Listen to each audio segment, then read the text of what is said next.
მოგესალმებით, მეტრონომის სტუმარია საერთაშორისო ურთიერთობების სპეციალისტი შოთა თხელიძე. გამარჯობა შოთა. გამარჯობა, მადლობა მოწვევისთვის. მადლობა მოგზანებისთვის. დღეს ვისაუბრებთ ახლო აღმოსავლეთში მიმდინარე პროცესებზე. ამ რეგიონში ისევ დაიძაბა ვითარება და დგას საფრთხე, რომ კონფლიქტი გადაიზარდოს ფართო რეგიონულ დაპირისპირებაში. ისრაელმა იემენის დედაქალაქზე ისევ მიიტანა იერიში. ღაზაში კვლავ გრძელდება სამხედრო ოპერაციები და განსაკუთრებით ყურადღება მიიქცია დოჰაში ჰამასის ლიდერებზე თავდასხმამ, რომელიც მკვეთრი საერთაშორისო გამოხმაურების საგანი გახდა. ამ ყველაფერს გამოეხმაურა ასევე კატარის მხარეც, რომლებმაც განაცხადეს, რომ ისინი გმობენ აღნიშნულს და არ დაუშვებენ მსგავს ქმედებებს. ამ ყველაფრის ფონზე მივიღეთ მოცემულობა, რომ რეგიონში ერთდროულად რამდენიმე ფრონტზე იძაბება ვითარება. პირველ რიგში რომ შეაფასოთ, რა ეტაპზეა ახლა ახლო აღმოსავლეთში არსებული დაპირისპირება და როგორ შეიძლება განვითარდეს პროცესები. დავიწყებ ზოგადი შეფასებით. აქამდე ჩვენ, ასე ვთქვათ, ზოგადი წარმოდგენა გქონდა იმის შესახებ, რომ თვითონ ახლო აღმოსავლეთის რეგიონში მიდიოდა დაპირისპირება ორ ძირითად მოთამაშეს შორის, ეს იყო ისრაელი და ირანი. გარკვეული პროცესები თვითონ ანალიტიკოსებისთვის რთულად იყო ამოსახსნელი, თუ რა იდგა ამის უკან, მაგრამ აი 2023 წლის 7 ოქტომბრის მოვლენების შემდგომ პრაქტიკულად ყველაფერს ასე ვთქვათ ფარდა აეხადა და რეალურად ყველაფერი დევს აი ჩვენ თვალწინ და ანუ აღარ საჭიროებს რაღაც სიღრმეებში წასვლას და რაღაცა თუნდაც რაღაც დამატებით ცოდნების ცოდნას, ხო? დღეს ჩვენ რეალურად გვაქვს სრულმასშტაბიანი რეგიონული ომი, ეს არის დაბალი ინტენსივობის ომი ირანსა და ისრაელს შორის და მთავარი ჩვენ გავიგეთ აშკარად თუ რა არის ზოგადად ისრაელის სახელმწიფოს მოტივი, ხო?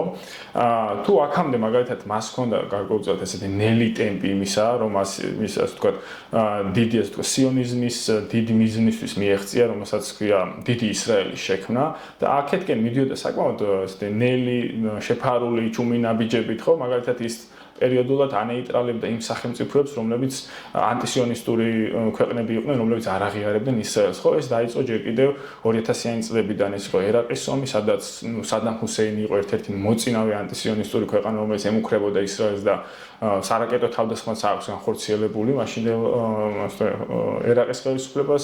შემდგომ ჩვენ ვნახეთ სირიის სამოქალაქო ომი, ასადების ხელისუფლება, ეს იყო ერთ-ერთი ყველაზე მკაცრი რეჟიმი, რომელიც ეწინააღმდეგებოდა ისრაელის არსებობას და არ აღიარებდა ამ სახელმწიფოს. ასევე ვნახეთ ლიბიაში მუამარ კადაფი, ესეც ანტისიონისტური ქვეყანა იყო და ეს ძირითადი მოთამაშეები რეგიონში პრაქტიკულად განეიტრალდნენ და დღეს დარჩა ჯერ ირანი არის თავარი სამიზნე, მაგრამ არის მეორეული მოთამაშეები, რომლის განეიტრალებას ცდილობს ახლა ისრაელი, ეს არის ლიბანში ჰეზბოლა, რომელიც ასევე ეწინააღმდეგება ისრაელის ოკუპაციას ლიბანში და ზოგადად ისრაელის პოლიტიკას პალესტინელების მიმართ, ასევე ჩვენ ხედავთ ასე ვთქვათ ჰამასის განადგურების ცდილობას და დღე ბოლო წლებში ამას დაემატა ჰუსიტების საკითხი იემენში, რომლებიც აღმოჩნდნენ პრაქტიკულად შეიძლება ვთქვათ, რომ ერთადერთი მხარე რომელიც პრაქტიკულ დახმარებას უწევს პალესტინურ წინააღმდეგობას ისრაელში. თავარი ახლა მოტივები ეს არის აი მეორეული ძალების საბოლოოდ განეიტრალება, რომ რეგიონში, ანუ არაბულ სამყაროში პრაქტიკულად მოწინააღმდეგე აღარ ყავდეს ისრაელს და საკუთარი მიზანი, ანუ დიდი ისრაელის მიზანი უპრობლემოდ შეასრულოს. დიდი ისრაელის მიზანი ესე ვთქვათ რა არის, ეს არის პრაქტიკულად დინარე ნილოსიდან დინარე ეუფრატამდე ტერიტორიის დაკავება. შეიძლება დღევანდელი გადმოსახედიდან ცოტა ესეთი პარადოქსულად ჟღეს ასეთი სცენარი, მაგრამ ის პროცესი, რასაც ჩვენ ვადევნებთ თვალს, პრაქტიკულად ამის საფუძველს ქმნის, რომ შეიძლება აი ამ მიზანზეც გაიწიოს ისრაელმა, მაგალითად მოახდინოს ლიბანის ოკუპაციას, სირიის სამხრეთის ოკუპაციას, სადაც უკვე ახდენს ოკუპაციას, მოგიხსენებათ, დამასკოდან 12 კილომეტრში არის ებრაული ჯარები, ასევე დრუზების მხარდაჭერ რაღაც სამხედრო მანევრებსაც აკეთებენ და შემდგომ, ანუ როდესაც მთლიანად ეს არაბული წინააღმდეგობა გაქრება, თავარი ესეთი თვითონ ისრაელში ეძახიან გველეშაპს, მოდი და რაღაცა თავს, რომელიც არის ირანი, რომელიც არის თავარი მოწინააღმდეგე ისრაელს და არის ყველაზე ანგარიშგასაწევი აქტორი რეგიონში, რომელსაც აქვს დიდი მოსახლეობის მქონე ქვეყანა, აქვს შეიარაღება, საკუთარი ინდუსტრია შეიარაღების, აქვს ბალისტიკური რაკეტების მთელი პროგრამა, რომელიც დღითი დღე იხვეწება, ასევე აქვს დრონების პროგრამა და აი მთავარი სამიზნე არის ირანი. აი ეს ივნისში ჩვენ რაც ვნახეთ, ეს იყო პრაქტიკულად პირველი ეპიზოდი, აი ამ დაპირისპირების უშუალო, ასე ვთქვათ, დაპირისპირების ეპიზოდი, რომელიც შეიძლება ვთქვათ, რომ კონკრეტული შედეგით არ დასრულებულა. ანუ არც ერთი მხარისთვის დადგა რაღაცა მისაღების შედეგი, არც მეორე მხარისთვის დადგა მისაღების შედეგი, რაც იძლევა იმის თქმის საფუძველს, რომ ეს იყო მხოლოდ პირველი ეპიზოდი და ეს ამას აუცილებლად მოყვება. შეიძლება გაგრძელება მოყვეს. თუ ამას იმიტომ ვიძახი, რომ თუ კი ირანული, ასე ვთქვათ, წინააღმდეგობა არ გააქრო ისრაელმა, აი ამ დიდი ისრაელის პროექტს შეიქმნება საფრთხეები. ეხლა რაც შეეხება ყატარზე თავდასხმას, ეს იყო ძალიან საინტერესო მოვლენა და საკმაოდ კრიტიკული, როგორც ისრაელისთვის, ასევე შეერთებულ შტატებისთვის და ამასაც ცოტა შორიდან დავიწყებ. ზოგადად სპარსეთის ყურის არაბული მონარქიები, ესენი შეიძლება ვუწოდოთ ამათ ხელოვნური სახელმწიფოებიც. გამომდინარე იქიდან, რომ ეს ტერიტორიული მოცემულობები არის დიდი ბრიტანეთის იმპერიის მიერ რაღაცა ხელოვნურად შემოხაზული ტერიტორიები, ხელოვნურად დასმული მონარქები, რომლებთაც არ აქვს არანაირი ლეგიტიმაცია, ხო, მაგალითად ყატარის იმი არ აქვს არაუჩევია და არ აქვს უთქვას, რომ შენ იყავი ემირია. იგივე არის საუდის არაბეთში, საუდების ოჯახი, უბრალოდ მათ ასე ვთქვათ, ჰქონდათ გარე ლეგიტიმაცია ბრიტანეთისგან და როდესაც ბრიტანეთმა ეს რეგიონი დატოვა თავის დროზე დეკოლონიზაციის პერიოდში 60-70-იან წლებში, ეს სახელმწიფოები ხანუ სხვა და არაფერი დარჩენოდათ, გამოიცხადათ დამოუკიდებლობა. ანუ მთლიანად დღეს ეს სახელმწიფოები არიან დამოუკიდებული ამერიკულ შეიარაღებაზე, ამერიკულ თავდაცვაზე, ამერიკულ დაზვერვაზე, ბრიტანულ დაზვერვაზე, ბრიტანულ შეიარაღებაზე. მათ გარეშე პრაქტიკულად ეს სახელმწიფოები ვერ არსებობს. ანუ როგორ გითხრათ, ანუ საკუთარი ჯარი პრაქტიკულად არ ყავთ ამ ქვეყნებს, საკუთარი დაზვერვაც პრაქტიკულად არ ყავთ და თუ ისინი არ იქნებიან, ამ ქვეყნებს ექნებათ, ასე ვთქვათ, უსაფრთხოების დიდი გამოწვევები, იმიტომ რომ შეიძლება ეს მონარქიები დაემხონ, ან ვიღაცა სხვა ქვეყანამ შეუქმნას უსაფრთხოების, ასე ვთქვათ, გამოწვევები. ხო, ამიტომ აი აქამდე ეს არაბული მონარქები, როგორ გითხრათ, ბრმად ენდობოდნენ შეერთებულ შტატების უსაფრთხოებას, რომ აი შეერთებულ შტატებს აქვს ბაზა აქ, ის მიცავს, ის ჩემ ცას აკონტროლებს, ასე შემდეგ და ეს იყო გარკვეულწილად რაღაცა მინი ღალატივით, რომ ყატართან შეუთანხმებლად შეერთებულმა შტატებმა ისრაელმა დაბომბეს დედაქალაქი დოჰა, რაც ასე ვთქვათ, აი ამ ყატარის ემირის ოჯახში გარკვეულ კითხვებს აჩენს, ხო? თუ ესე შეერთებულ შტატებს ჩემდა დაუკითხავად შეუძლია, რომ ჩემ ასე ვთქვათ, პატარა ქვეყანაზე მიიტანოს თავდასხმა ისე, რომ მე არ ვკითხოს და განახორციელოს ის პოლიტიკები ჩემდა დამოუკიდებლად, მაშინ იჩნდება კითხვები, რომ თურმე შეერთებულ შტატებში შეიძლება არ იყოს ჩემი უსაფრთხოების გარანტორი ბოლომდე. სხვა შორის ახლა დღეს ვკითხულობდი, რომ საგარეო საქმეთა სამინისტრომ ყატარის გამოთქვა ესეთი მოსაზრებები, რომ თუ ისრაელი ხელმეორედ განახორციელებს მსგავს ქმედებას ამ საჰაერო იერიშ დოჰაზე, მაშინ ყატარის საგარეო დღესდღეობით დადგება უსაფრთხოების ახალი პრიორიტეტები, ანუ ახალი აქტორების მოძიების პრიორიტეტები. ესეთაც შეიძლება გამიხილოს გარანტორის სხვა პრინციპი. მაგალითად ძალიან ჰიპოთეტურად შემიძლია ვთქვა, შეიძლება ირანი იყოს, შეიძლება ჩინეთი იყოს, შეიძლება რუსეთი იყოს, ეს ის ახალ მოკავებში ეს გაიჩნდა. ცოტა ეს ძალიან ესეთი ჰიპოთეტური, ეს ძალიან რთული პროცესია, ხა მოგეხსენებათ ყატარში არის ყველაზე დიდი ამერიკული სამხედრო ბაზა ახლო აღმოსავლეთში, UDID-ის სამხედრო ბაზა და რაც თავარია ცენტრალური კომიტეტი, ანუ რომელიც შეერთებულ შტატების ცენტრალური კომიტეტი, ეს არის ახლო აღმოსავლეთის მაკონტროლებული სამხედრო შტაბი. ეს შტაბიც ამ ბაზაზე არის. ამიტომ ეხა აი ამის ცვლილება საკმაოდ რთულია, შეიძლება იყოს გარკვეულწილად პოლიტიკური განცხადება, დიპლომატიური განცხადება, გამაფრთხილებელი განცხადება, რომ მსგავსი ქმედება არ იყოს ისრაელის მხრიდან გამეორებული. პრაქტიკაში ეხა ეს უსაფრთხოების გარანტორის ცვლილება ცოტა რთული იქნება, მაგრამ როგორც ვახსენე, ეს იყო მესიჯი ისრაელისთვის და შეერთებულ შტატებისთვის, რომ ყატარისთვის მსგავსი ქმედება არის მიუღებელი. დასავლეთის ქვეყნების ნაწილმა დაგმო დოჰაზე თავდასხმა და მათ ეს საერთაშორისო სამართლის დარღვევად შეაფასეს. არაბულ ქვეყნებშიც არ მოყოლია კარგი გამოხმაურება და არის თუ არა შანსი, რომ ან მოიაზრება თუ არა, წინა პირობა არსებობს თუ არა იმის, რომ არაბული ქვეყნებიც ჩაერთონ ამ კონფლიქტში. უგულისხმობ ამ პალესტინის კონფლიქტში? თუნდაც აი დოჰაზე თავდასხმის შემდგომ. ეს არ ამგონია ეს რაღაცა კონფლიქტი რაღაცა დიპლომატიურ ვერბალურ სივრცეს გასცდეს. ანუ ფიზიკურად არ არსებობს ამის შესაძლებლობა, როგორც ვახსენე, ამ ქვეყნებს არ აქვს საკუთარი ჯარი შეიარაღება. მთლიანად ეს ყველაფერი კონტროლდება შეერთებულ შტატების და ბრიტანეთის მიერ. ამიტომ მათ არ აქვთ წინააღმდეგობის გაწევის რესურსი. მათ შორის იქია იორდანია, საუდის არაბეთი, ყატარი, კუვეიტი, ბაჰრეინი აქ თავარი ასე ვთქვათ, მოწინააღმდეგე არის ამ შემთხვევაში იემენი და იემენში არსებული ჰუსიტები, რომლებიც მოუწოდეს ამ არაბულ ქვეყნებს, რომ აი ეს ბრმა თანხმობა ისრაელთან და ბრმად მიყოლა მის პოლიტიკების არ არის მათთვის როგორ გითხრათ, გარანტირებულად მშვიდობის მომტანი, ხო და მოუწოდეს ჰუსიტებმა რომ შემოუერთდნენ ამ ანტისიონისტურ ბრძოლას, მაგრამ როგორც ვახსენე, პრაქტიკაში ეს შეუძლებელია მათი მხრიდან. ერთადერთი ქვეყანა არაბულ სამყაროში, რომელმაც შეუძლია რომ ისრაელს გარკვეული წინააღმდეგობა გაუწიოს, ეს არის მეზობელი ეგვიპტე. მაგრამ ეგვიპტე მოგიხსენებათ არის პირველი არაბული ქვეყანა, რომელმაც ისრაელის სახელმწიფოდ ცნო, დიდი ესე კემპ დევიდის შეთანხმება 1979 წელს და ამ შეთანხმების საფასურად, ანუ იმის ნაცვლად, რომ ეგვიპტემ აღიარა ისრაელი და ის აღარ ემუქრება თავდასხმით ისრაელს, ის ყოველწლიურად შეერთებული შტატებისგან დაახლოებით 900 მილიონ დოლარამდე დახმარებას იღებს თავდაცვის უნარიანობის გაზრდის მიზნით. ეს არის საკმაოდ დიდი თანხა ეგვიპტისთვის და ამაზე ზოგადად სამხედრო ელიტებს უჭერთ უარის თქმა. ისიც უნდა ვახსენოთ, რომ ეგვიპტეს მართავს სამხედრო ელიტები, ანუ პრაქტიკულად მეორე მსოფლიო ომის შემდგომ ეგვიპტეს მართავენ სამხედროები, მას ასე ვთქვათ, კი ყავს ახლა სეკულარული რაღაც პრეზიდენტი და რაღაცა, მაგრამ ეს პრეზიდენტები ყოველთვის მოდიან სამხედრო კორპუსიდან.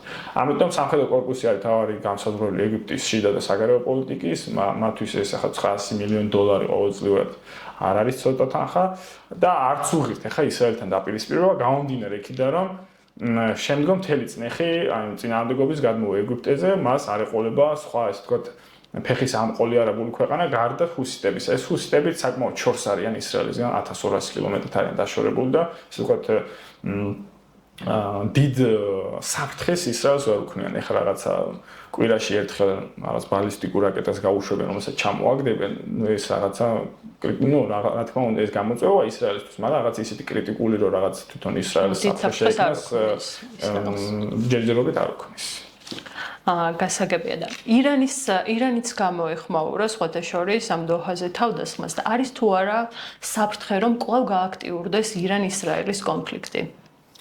საფრთხე როგორც ვახსენე არსებობს, არის ესეთი მოარული აზრიც რომ შეიძლება ეს მოხდეს ნოემბრამდე, გამომდინარე იქიდან რომ ნოემბერში შეერთებულ შტატებში არის არჩევნები, კონგრესის არჩევნები და ტრამპის ასე ვთქვათ რესპუბლიკურ პარტიას ჭირდება გარკვეულწილად რეიტინგით დახმარება და ისრაელის საკითხი ყოველთვის ის საკითხია, რითაც რესპუბლიკელები შემდგომ ქულებს იწერენ შიდა პოლიტიკაში, ამაზეც, ეხა ცოტა ესეთი სუსტი არგუმენტია, მაგრამ ესეთი აზრი არსებობს, მაგრამ როგორც ვახსენე, ისრაელს თავის მიზანი არ მიუღწევია ივნისის 12-დღიანი ომით, ირანის ბირთვული პროგრამა არსებობს, თუმცა დღეს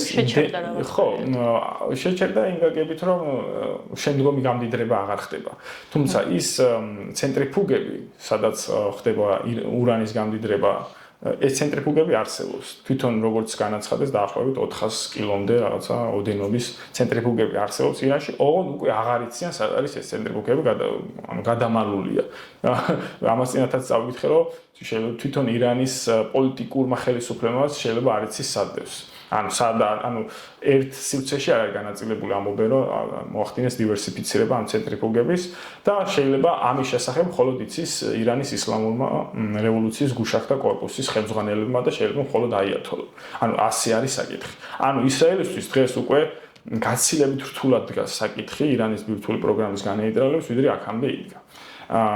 და მომავალშიც ასე ვთქვათ რთული იქნება ამ პროგრამის განეიტრალება თუ იმ მიზანს არ მიაღწია ისრაელმა, რაც ჰქონდა 12-დღიან ომში. ეს არის მთლიანად სახელმწიფო შტოს ჩამოშლა ირანში, იგულისხმება თეოკრატიული სისტემის ჩამოშლა, რაც ასევე რთულად მიღწევადია. გამომდინარე იქიდან, რომ 12-დღიანმა ომმა მთლიანად ირანულ შიდა მხარდაჭერაც არის საჭირო. ირანულ საზოგადოებაში მოახდინა მობილიზება. მე ხა ძალიან ბევრ კომენტატორს უსმენ ირანში და მათ და გასაკვირათაც ისეთმა ადამიანებმა, ასე ვთქვათ, გაიაზრეს თუ რა ხდება მათ თავს, რომლებიც ყოველთვის კრიტიკულად იყვნენ განწყობილი აიათოლას მიმართ, მაგრამ აი ისრაელის ასე ვთქვათ, გაუფრთხილებელმა თავდასხმამ და ომის გამოცხადებამ მათთვისაც კი რაღაცეები გახადა ცხადი და გარკვეულწილად აი ოპოზიციურ ნაწილშიც არის მობილიზება ისრაელთან წინააღმდეგობის. აი კონტრ შედეგები დაიდო ამ მაგრამ ომის პერიოდში, აქტიური ომის პერიოდში შიდა დაძაბულობაც იყო ირანში და აიათოლას მოწინააღმდეგეები განსაკუთრებით გააქტიურდნენ. ამის შემდგომ განწყობები შეიცვალა, ხო, მოწინააღმდეგე ყოველთვის ყავს იქაც არის ასე ვთქვათ, ლიბერალურად მოაზროვნეთა საზოგადოების არის აკადემიური წრეები, არის ბიზნეს წრეები, რომელთაც სურს მაგალითად დასავლეთთან ურთიერთობების დაალაგება. მაგრამ აი უყურეთ როდის დაიწყო ეს 12-დღიანი კონფლიქტი? როდესაც მიდიოდა სამშვიდობო მოლაპარაკებები შეერთებულ შტატებთან, ხო? აი ამან კიდე უფრო ასე ვთქვათ კითხვის ნიშნის ქვეშ დააყენა ზოგადად დასავლეთთან მოლაპარაკებების სურვილიც, ხო? აი მე ველაპარაკებოდი, მინდოდა რაღაცა დათმობებზე წასვლა, შეიძლება და ამ დროს მე ომი დამიწყეს. ანუ რა აზრი აქვს მე რაზე ველაპარაკო შემდგომში, ხო? ანუ ისმის შეკითხვა თუ არაფერს მე თან ამას გარდა უფრო დიდი ასე ვთქვათ იმედგაცრუება აქვს ირანის ბირთვული შეთანხმება რაც დატოვა შეერთებულ შტატებმა 2015 წელს მიიღეს ეს დიდი ასე ვთქვათ შეთანხმება გაეროს 15 წევრმა ქვეყანამ პლუს გერმანია იყო იქ ჩართული შეერთებული შტატები ეს იყო საკმაოდ ესეთი წარმატებული დიპლომატიური შეთანხმება რითაც შეერთებული შტატები და ირანი შეთანხმება გარკვეულ კონფიგურაციაზე რომ ირანი არ შექმნიდა ბირთვული იარაღს სამაგიეროდ გარკვეული სანქციები მოეხსნებოდა ირანს მაგრამ ცალმხრივად შეერთებულ შტატებმა დონალდ ტრამპმა პირველ პრეზიდენტობისას 2018 წელს ეს შეთანხმება დატოვა და ეს იყო ერთ-ერთი დიდი იმედგაცრუება ირანისთვის მაგრამ მის მერეც იყო მცდელობები ირანის მხრიდან რომ გარკვეულწილად ეს შეთანხმება კვლავ აღდგენილიყო მაგრამ მოვედით იქამდე სადაც მოვედით ომით ასე ვთქვათ გაგრძელდა ეს საკითხი ისიც არ დაგვაუწყოს რომ მხოლოდ ისრაელი არ იყო ჩართული ამ 12-დღიან ომში შეერთებულ შტატებმა ბოლოს საბოლოო წერტილი ხო ბიორის გამანადგურებლებით იერიში მიიტანა ისპანის ასე ვთქვათ ბირთვულ ნატანცის ისპანის და ფირდოს ან ბირთვულ ასე ვთქვათ გამამდიდრებელ პუნქტებს. ჰამასსა და ისრაელს შორის თუ არსებობს მოლაპარაკების შესაძლებლობა, დონალდ ტრამპმა მათ შესთავაზა წინადადება, რომ თუ მძევრებს გაათავისუფლებენ, მაშინ უნდა დაიწყონ უკვე მოლაპარაკებები ომის შეწყვეტის თაობაზე და დღეს არის თუ არა ამ ორ მხარეს შორის რესურსი, რომ გადაიდგას ეს ნაბიჯი. მე გეტყვით ჩემ გადმოსახეთს. რეალურად ეს მოლაპარაკებების პროცესი არის ფორმალობა იმისათვის, რომ საერთაშორისო საზოგადოებას აჩვენონ, რომ აი რაღაცა ისრაელის პრემიერმა განაცხადა ნეთანიაჰუმ, რომ ის მზად არის ამ მოლაპარაკებებისთვის. ხო, ესეც არის საერთაშორისო საზოგადოებისთვის ასე მისაყიდი დისკურსი, რომ მე რაღაცა დიპლომატიური ნაბიჯების გადადგმა მსურს. მაგრამ თუ გავიხსენებთ გასული 2-3 წლის განმავლობაში ისრაელის leadership-შიც და ასე ვთქვათ წამყვან პოლიტიკური ლიდერები ამობენ რომ ტერორისტებთან მოლაპარაკებას აზრი არ აქვს, ჰამასი უნდა განადგურდეს სრულად და ღაზის დეპოპულაცია უნდა მოხდეს და მოხდეს მისი ოკუპაცია და შემდგომში ასე ვთქვათ ისრაელის ტერიტორიად ანექსირება. ეს არის მთავარი მიზანი ისრაელის, ხო? ეხლა ჰამასთან მოლაპარაკებები რო ყოფილიყო ისრაელის სურვილი, ხო? არც ისმაილ ჰანიეს მოკლავდნენ შუა თეირანში შარშან მოხდა ხო ეს არც ასე ვთქვათ იაია სინვარს მოკლავდნენ შუა ღაზაში და არც ეხა ამ დოჰაში მიიტანდნენ თავდასხმას იმ მოლაპარაკებთან ჯგუფთან სადაც რაღაცაზე უნდა შეთანხმდე ხო ეს რა სიგნალია ხარ მე ვინც დიპლომატ მოლაპარაკება იმას ვკლავ მაშინ ესე იგი მე ანუ რანაირად გინდა მაშინ შენ თუ გინდა მოლაპარაკების მიღწევა მაშინ რაღაცა და აქამდე იყო არაერთი მცდელობა სტივ ვიტკოფი იყო ჩართული საკმაოდ აქტიურად დონალდ ტრამპის ასისტენტი ამ საკითხში მოდი ესე დავარქვათ ამ ადამიანს არაერთი მცდელობა ქონდა გარკვეულწილად იყო ოპტიმიზმი რომ აი რაღაცა შეთანხმებასთან ახლოს ვართ მაგრამ უცებ მერე გამოვიდოდა ისრაელი მიიტანა თავდასხმას ახალ სამხედრო ოპერაციას დაიწყებდა ღაზაში ეს გიდეონის ეტლები ერთი გიდეონის ეტლები ორი შემდგომ ჰუმანიტარული დახმარების ბლოკადას ახდენდა და ყველა ეს ნაბიჯი ნეთანიაჰუს მხრიდან იყო რომ რაღაც შეთანხმება არ შემდგარიყო. იმიტომ რომ შეთანხმება არ არის მათი მიზანი. შეთანხმება რომ დომოდა აქამდე შეთანხმდებოდა. თავად მიზანი არის როგორც ვახსენე, ღაზის დეპოპულაცია, შემდგომი ანექსიისთვის, რომ ღაზა გახდეს შემდგომ ისრაელის ტერიტორია. ამიტომ არანაირ შეთანხმებას არ უნდა ველოდოთ, ეს არის უბრალოდ ფორმალობა, რომ საერთაშორისო საზოგადოებას დაანახონ, რომ რაღაცაზე ლაპარაკობენ. მოგყვენ რაღაცა დიპლომატია ყოველ შემთხვევაში მოლაპარაკებებისთვის. ისრაელ კაცის განცხადებაც მიუთითებს, რომ აი მოლაპარაკებები შედარებით არ არის მათი პრიორიტეტი, მათ განაცხადეს განსაკუთრებით 8 სექტემბრის ტერაქტის შემდეგ, რომ ყველა 7 ოქტომბრის თავდასხმაში ვინც იყო მონაწილე, აბსოლუტურად ყველა უნდა დაისაჯოს.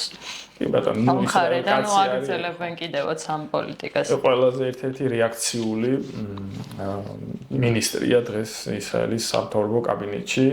მან შეიძლება ვთქვათ, რომ აჯობა მის წინამორბედს იოან გალანტს, რომელიც ჰააგის მიერ ბრალდებული არის. და არ არის გაბურიცხული, რომ ისრაელ კაციც გახდეს მომავალში ჰააგის ბრალდებული. ნახოთ. ახლო აღმოსავლეთში არსებული დაპირისპირება რა გავლენას ახდენს ზოგადად მსოფლიო პოლიტიკაზე და ეკონომიკაზეც? ხო, ეს მნიშვნელოვანი საკითხია. ზოგადად დავიწყოთ იქიდან, რომ ახლო აღმოსავლეთს თუ შეხედავთ რუკაზე, ეს არის ტრანზიტული სივრცე ევროპასა და აზიას შორის. აბრეშუმის გზები ყველა გადიოდა. დღესაც ეს თითქმის 5 ზღვის გამაერთიანებელი რეგიონია, ხმელთაშუა ზღვა, წითელი ზღვა, სპარსეთის ყურე, მოდი ასე ზღვად მოვიაზროთ, კასპიის ზღვა, შავი ზღვა. ხო, აი ამ 4 დიდ ზღვას აერთიანებს ახლო აღმოსავლეთი. ამიტომ ეს არის ცენტრალური რეგიონი მსოფლიოსთვის. ამას თავი დავანებოთ, მთავარი ის თქვა რესურსი ახლო აღმოსავლეთს ეს არის ნავთობი, ხო? ნავთობის ფაზე ცვლილება აისახება მთლიანად მსოფლიო ეკონომიკაზე, ამიტომ ყველა გარკვეულწილად მოწოდებულია ერთი რომ ახლო აღმოსავლეთის ნავთობ რესურსები თავად ჩაიგდოს ხელში, ან მოახდინოს გარკვეულწილად გავლენა იმ ქვეყნებზე, რომლებიც ნავთობ ექსპორტიორი ქვეყნები არიან, რომ გარკვეულწილად ნავთობის ფაზზე იყოს რაღაცა ფასის კონტროლი. ამ შემთხვევაში თანდათანობით ეს ინტერესი შეერთებული შტატების მხრიდან მცირდება, მოდი ესეც ვახსენოთ, გამომდინარე იქიდან, რომ თავად შეერთებული შტატებმა მოახდინა საკუთარი ნავთობ რეზერვების მობილიზება და რეალურად შეიძლება ვთქვათ, რომ დღეს შეერთებული შტატები ტოპ 3 ქვეყანაშია ნავთობ წარმოებით, ხო? და ასევე ისეც უნდა ვახსენოთ, აი ბოლო პერიოდის მოვლენები, პოლიტიკოში გამოქვეყნდა ესეთი სტატია, რომ შეერთებული შტატების მთავარი საგარეო ორიენტირი ამ მიერიდან გახდება დასავლეთ ნახევარსფერო. რა იგულისხმება ეს ჩრდილოეთ და სამხრეთ ამერიკის კონტინენტი იქნება მთავარი პრიორიტეტი და ამას მოყვა ვენესუელას გარშემო სამხედრო მობილიზება, დიდი ავიამზიდების და სხვადასხვა შეიარაღების. ვენესუელა ეს მთავარი სამიზნეა, ესეც იქიდან გამომდინარე, რომ ვენესუელა არის ნომერ პირველი ქვეყანა ნავთობ რესურსების ქონით და არა წარმოებით და ექსპორტით, უბრალოდ აქვს ყველაზე პირველი. ამიტომ ეს ინტერესი თანამედროვე ახლო აღმოსავლეთიდან შეერთებული შტატების გადის, მაგრამ ეს არ არის რაღაცა 1 და 2 დღის საქმე, შეიძლება 10 წლეულები დაჭირდეს ამ პროცესს. სხვა თვალსაზრისით, ახლა ეკონომიკური თვალსაზრისით, ახლა ირანი მაგალითად ერთ-ერთი მსხვილი მოთამაშე გახდა BRICS-ის წევრი ქვეყანა, გამოთქვა სურვილი ევროზიული კავშირის პარტნიორი ქვეყანა გახდეს. ასევე ირანი წარმოადგენს ტრანზიტულ ქვეყანას, როგორც აღმოსავლეთიდან დასავლეთ მიმართულებით ჩინეთის აბრეშუმის გზის პროექტისთვის, ასევე ჩრდილოეთიდან სამხრეთის მიმართულებით პეტერბურგის პორტი, მუმბაის პორტთან დაკავშირების ინდოეთში. და მთავარი ესეთი ეკონომიკური მოთამაშე, როგორც ახსენე ამ შემთხვევაში არის ირანი, არაბული ქვეყნები, სპარსეთის ყურის, მსხვილი მონარქიები და ჩვენი მეზობელი თურქეთი, რომელიც თურქეთი ხო, ცოტა ისეთი საინტერესო ქვეყანაა. ამაზე ცალკე სასაუბრო თემაა. რა როლი შეუძლია თურქეთს ითამაშოს ამ კონფლიქტში? ისრაელის და ღაზის ამ პროცესებში ზოგადად. თურქეთი ზოგადად საინტერესო ქვეყანა იმ გაგებით, რომ ის არის ნატოს წევრი ქვეყანა, კი ბატონო.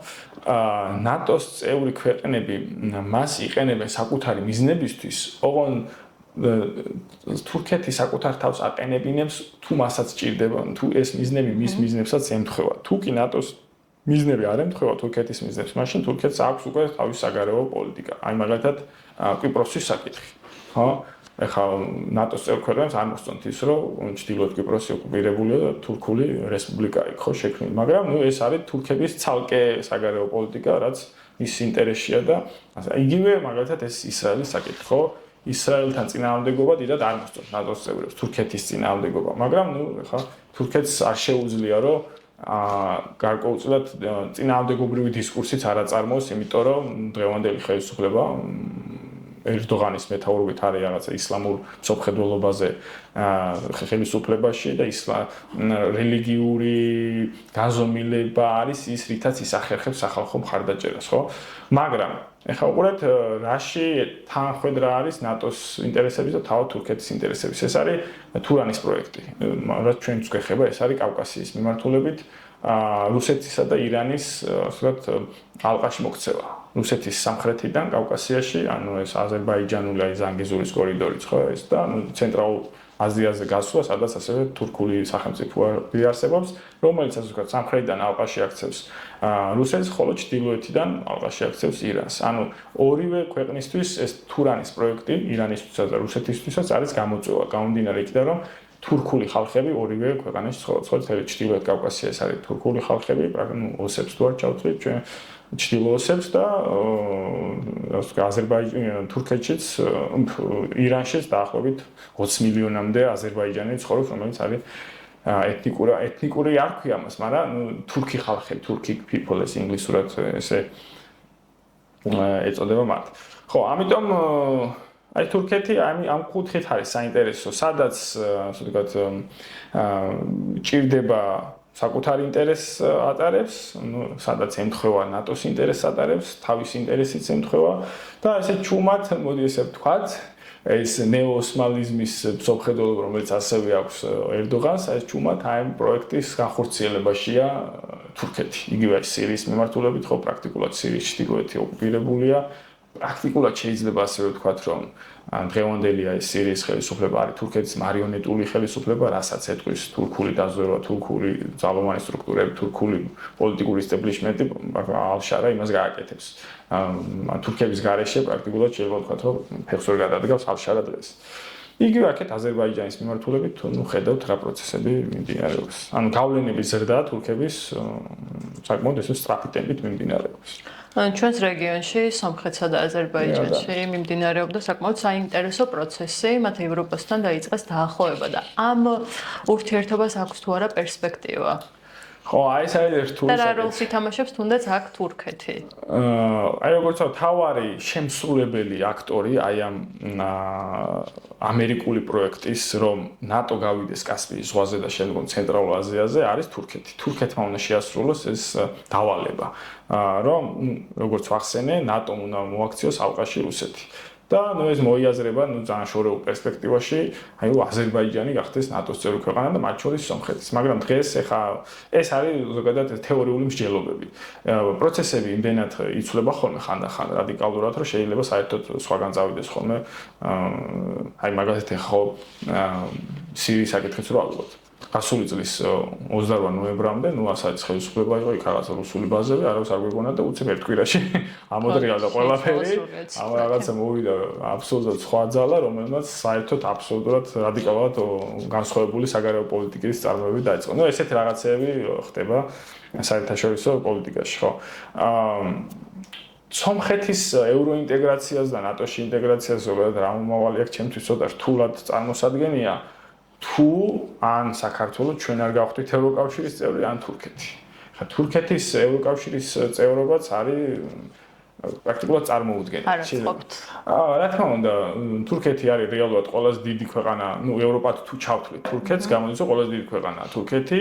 ევროკავშირის სტრუქტურები მოწყობილია ისე, რომ ვინც ყველაზე დიდი ქვეყანაა, იმას აქვს ყველაზე მეტი პოლიტიკური წარმომადგენლობა, როგორც ევროპარლამენტში, ისევე ევროკომისიაში და გამოდის რომ ევროპული პოლიტიკა უნდა გადაწყვეტოს თურქეთმა. ნუ ეხლა პირდაპირ ესე არა, მაგრამ ნუ უხეშად ვამბობ, ხო, ეს არავის არ უნდა ეხლა იქ რაღაცა სტამბულმა გადაწყვიტოს ვინც როგორი ცხოვრობენ პარიზში. ხო, ამიტომ ეს არის თურქეთის დაკავების, ან როგორ გითხრა, მოწებების პოლიტიკა, რომ აი თურქეთი არ გაიქცეს აზიაში და რაც ჩინეთის მოკავშირე არ გახდეს, რუსეთის მოკავშირე არ გახდეს და შემდეგ და ეს არის ეკონომიკური მიბმის პოლიტიკა, რომელიცაც ასე ვთქვათ, ორგანიზაციული წევრობა მისი პრაქტიკულად წარმოუდგენელია. ნუ საქართველოშიც რთულია, აი ტერიტორიული განგრძობადობა თუ არ არსებობს, რთულია, ხო? იმიტომ რომ ეს არ დაგვაუწყდეს, რომ ევროკავშირის საზღვრები არის ყველაზე დაცული საზღვრები. ანუ ჩვენ წარმოვიდგინოთ, რომ საქართველოს ევროკავშირში გახდეს, რეალურად ყველა ჩვენ მეზობელ ქვეყანას მოუწევს მთელი რიგი, ასე ვთქვათ, პროცედურების გავლა, რომ საქართველოს შემოვიდეს და რაც თავარი ეკონომიკური ვაჭრობა.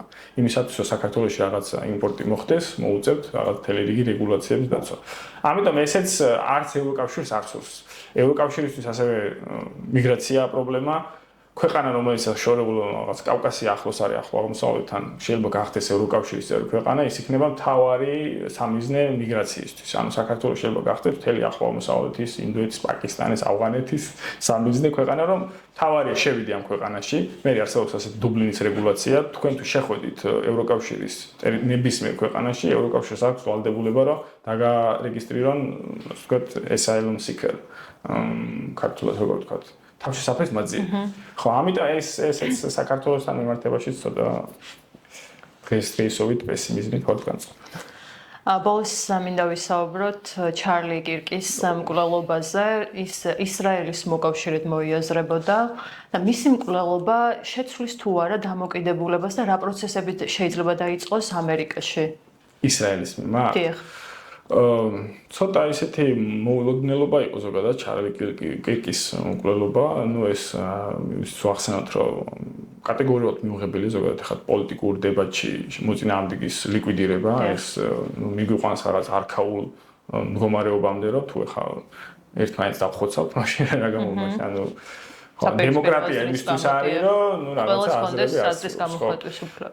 ჩარლი კირკი, როგორ გითხრათ ახლა, შიდა პოლიტიკაში იყო ის რეალურად ავთენტური, იმ გაგებით, რომ მას ჰქონდა საკუთარი პოზიციები, რაღაც კონსერვატიული სოფხედველობა, რომ ოჯახი არის თავარი ინსტიტუტი, ქრისტიანობა არის ამერიკელი ხალხის თავარი სოფხედველობა, რომ მაგალითად ახლა აბორტის წინააღმდეგ ზოგადად ამერიკას საკმაოდ მნიშვნელოვანი თემა აბორტის საკითხი. ესეთ რაღაცა გენდერთან დაკავშირებულ საკითხებში ის იყო კონსერვატორი, ეს იყო მისი ავთენტური მხარე, მაგრამ საგარეო პოლიტიკაში რეალურად თვითონაც ამას იძახდა ხარცმალავ და ის უბრალოდ მხარს უჭერდა ტრამპის საგარეო პოლიტიკას, რასაც ტრამპი გააკეთებდა, იმის მხარდამჭერი იქნებოდა ჩარლი კირკი და ზოგადად ჩარლი კირკი მოიაზრებოდა ტრამპის საზოგადოებრივ სახით, რომ ეს ადამიანი რაღაცა ჩაულებრივ ენაზე ესაუბრებოდა ახალგაზრდებს და არა მარტო ახალგაზრდებს, თუ რა იქნებოდა, ან რა უნდა იყოს მომავალში კონსერვატიული ამერიკა, ხო? და ეს საგარეო პოლიტიკაზე რაც ვახსენე, ეს იყო, მაგალითად, უკრაინის მიმართ გარკვეულწილად სკეპსისი, რაც ტრამპის საგარეო პოლიტიკაში გამოიხატება, რომ ეს არის რაღაცა ტყუილი ხარჯები ამერიკელი გადასახადების გადამხდელისთვის და ისრაელის მიმართულებით, რომ ეს უპირობოდ შეერთებული შტატები არის ისრაელის მხარდამჭერი, რომ რაღაცაში გენოციდი არ ხდება და არც ის შიმშილი არ არის, რასაც ასე ვთქვათ, მთელი საერთაშორისო ორგანიზაციები და ჰუმანიტარული ორგანიზაციები საკუთარ დასკვნებში წერენ. ეს ესეთი გარკვეულწილად შეიძლება ვთქვათ არათანმიმდევრული შეიძლება უწოდოთ ჩარლი კირკს ბოლომდე, მაგრამ ის იყო და ვთქვათ ამას პოლიტიკური შემსრულებელი არა. პოლიტიკური პერსონა, რომელიც გარკვეულ ასე ვთქვათ პოლიტიკური ისტაბლიშმენტის დავალებებს ემსახურებოდა. თუმცა ეს არ ნიშნავს იმას ახლა, რომ როგორც ვახსენე, ამ რაღაცა ადამიანების ლიკვიდაცია დავიწყოთ, მოგწევს არ მოგწევს ვიღაცას. ნამდვილად. და ეს ხო არ შეცვლის თუ თავად ამერიკელების დამოკიდებულებასაც. ხო, არ მგონია ამან დიდი გავლენა იქონიეს ზოგადად. უფრო აქცენტი ხო არ გაკეთდება შიდა პროცესების და კრიზისების მართვაზე, ვიდრე გარე პოლიტიკაზე. ეს ასახათ, მაგრამ აქაც კითხვის ნიშნებია ზოგადად რა ინსტრუმენტები აქვს დონალდ ტრამპს, რომ რაღაცა ესეთი იდეოლოგიური ცვლილებები გამოიწვიოს შეერთებულ შტატებში. სხვათა შორის დაიწყო ეს USAID-ის გაუქმება არის ერთ-ერთი ესეთი ნაბიჯი, მაგრამ თლიანად ამერიკული მედია იმდენად როგორ ვთქვათ, ცალმხრივსაც ვერ უწოდებ, მაგრამ გარკვეულწილად რაღაც კონსენსუსია მედიაში. მაშინ ეს მედიები უნდა შეცვალოს, რომ აი სხვა რაღაცები ილაპარაკოს მედიები. ეს ტრამპს ამის რესურსი არ გააჩნია, იმიტომ რომ ამერიკული მედია ყველა კერძოა, რამდენიმეს გარდა, ძირითადად აი კერძო ტელევიზიებს უყურებენ შეერთებულ შტატებში. ამიტომ ხო ეს რთული პროცესია, რომ ახლა შიგნით რაღაცა ცვლილებები გამოიწვიოს. შეერთებულ შტატებში გაცილებით რადიკალიზებულია საზოგადოება, ვიდრე თუნდაც ჩვენთან რაღაცა ხშირად საუბრობენ სამოქალაქო ომის ალბათობაზეც კი, გამომდინარე იქიდან, რომ აბსოლუტურად ყრუკედელია საზოგადოების ორ ნაწილს შორის, აი კონსერვატიულ ნაწილს შორის და ლიბერალურ ნაწილს შორის და ეს ჩარლი კირკის მკვლელობაც ამის გამოხატულება, აი პოლარიზაციის აბსოლუტური მიუღებლობაა განსხვავებული აზრის, რომ აი საერთოდ მე შემიძლია მოხკლა და არაფერი პრობლემა არ მექნება. ისრაელის ხო, შეერთებულ შტატებში აი ამ ისრაელის მიმართ საკმაოდ ისეთი რევოლუციური პროცესი მიდის იმ გაგებით, რომ აქამდე ისრაელი ითვლებოდა რაღაცა უპირობო მხარდაჭერის ობიექტად, რომ შეერთებულ შტატების საზოგადოება შეთანხმებული იყო, რომ ისრაელი ეს არის იუდო-ქრისტიანული კულტურა, რომელსაც უნდა დაეხმაროს შეერთებული შტატები, რომელიც თავდაცვაზე, ასე ვთქვათ, უნდა ხარჯოს ყოველწლიურად 3-დან 4 მილიარდამდე, ესეც საინტერესო ფაქტია. მაგრამ აი დღეს აი ამ ღაზის პროცესებმა ეს რაღაცა კონსენსუსი რაც არსებობდა შეარყია და რეალურად შეიძლება ვთქვათ რომ უკვე შეერთებული შტატების მოსახლეობის აი ყოველთვიურად პრაქტიკულად ტარდება გამოკითხვები უკვე პრაქტიკულად უმრავლესობაში გადადის იმ ადამიანთა რაოდენობა რომელიც თვლის რომ პალესტინურმა სახელმწიფომ უნდა იარსებოს ეს ღაზის გენოციდი შეწყდეს და ისრაელის ეს უპირობო მხარდაჭერა არ არის რაღაცა პანაცია. აი ეს ცვლილებები ხდება, რაც ისრაელისთვის არის საკმაოდ დიდი გამოწვევა. ამ თვალსაზრისით და სხვათა შორის ხშირად საუბრობენ, რომ აი ებრაული მხარე რომ ხომ არ არის საჭირო, რომ აი ბევრი აი ეს talking head-ი ან რაღაცა ეს ინფლუენსერი დავიქირაოთ, რომ ჩვენი პოლიტიკები უფრო გაправდეს მოდი უხეშად რო შეერთებულ შტატებში, მაგრამ საკმაოდ რთულია, იმიტომ რომ ჩვენ ახლა ყოველდღიურ რეჟიმში უყურებთ კადრებს თუ რა ხდება აი ამ ღაზაში ხო და ახლა რთულია რაღაცა შავზე თქვა თეთრია ხო რაც აუნა შენ რაღაცა ლამაზი აზრი მითხრა მე იმას უყურებ ხო და ვხედავ და ხო ეს საინტერესო პროცესია ეს პროცესი როგორ დასრულდება ვნახოთ ძალიან დიდი მადლობა შოთა საინტერესო და სიღრმისეული ანალიზისთვის და იმედია ახლო აღმოსავლეთშიც დასტაბილურდება სიტუაცია